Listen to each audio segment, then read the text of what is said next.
മ്യാൻമറിൽ സംഭവിക്കുന്നത് അസാധാരണ സംഭവങ്ങളോ? നിലവിൽ ഭൂകമ്പത്തിന് പിന്നാലെ മ്യാൻമറിന്റെ ഭൗമോപരിതലത്തിൽ വിള്ളൽ വീണിരിക്കുകയാണ്. ഏകദേശം 500 കിലോമീറ്റർ നീളത്തിലാണ് വിള്ളൽ വ്യാപിച്ചു കിടക്കുന്നത്. ഉയർന്ന റെസല്യൂഷൻ ഉപഗ്രഹ ചിത്രങ്ങളിൽ ഈ വിള്ളൽ വ്യക്തമാണ്. 5 മീറ്റർ വരെ ആഴമുള്ളവയാണ് വിള്ളലുകളെന്നാണ് റിപ്പോർട്ടുകൾ പറയുന്നത്.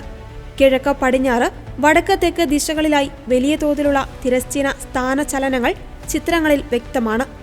ഇത് വിള്ളലിന്റെ തോത് എടുത്തു കാണിക്കുന്നു. മാൻഡലയ്ക്ക് സമീപമാണ് കൂടുതൽ വിള്ളലുകൾ കണ്ടെത്തിയത്.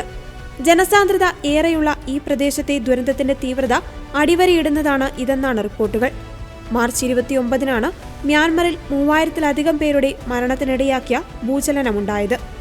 7.7 തീവ്രത രേഖപ്പെടുത്തിയ ഭൂകമ്പത്തിൽ 10,000-കണക്കിന് പേർക്ക് പരിക്കേറ്റു. പ്രാദേശിക സമയം ഉച്ചയ്ക്ക് 12:50-ഓടെയാണ് ഭൂചലനം ഉണ്ടായത്. 6.8 തീവ്രത രേഖപ്പെടുത്തിയതുൾപ്പെടെ 6 തുടർ ഭൂചലനങ്ങൾ ഉണ്ടായി. ഒരു നൂറ്റാണ്ടിനിടെ മ്യാൻമറിനെ ബാധിച്ച ഏറ്റവും ശക്തമായ ഭൂകമ്പങ്ങളിൽ ഒന്നായിരുന്നു ഇത്. ഏകദേശം 2.8 കോടി ആളുകൾ താമസിക്കുന്ന പ്രദേശത്ത് വ്യാപകമായ നാശനഷ്ടങ്ങൾ വരുത്തിവെച്ചു. ആശുപത്രികൾ ഉൾപ്പെടെയുള്ള കെട്ടിടങ്ങൾ തകർന്നു. കെട്ടിട സമുച്ചയങ്ങൾ നിലംപൊത്തി. തായ്ലൻഡ്, ചൈന, വിയറ്റ്നാം എന്നിവിടങ്ങളിൽ കാര്യമായ നാശനഷ്ടങ്ങൾ റിപ്പോർട്ട് ചെയ്യപ്പെട്ടു. മ്യാൻമറിലെ രണ്ടാമത്തെ വലിയ നഗരമായ മാൻഡലയിലാണ് ഭൂകമ്പം കനത്ത നാശം വിതച്ചത്.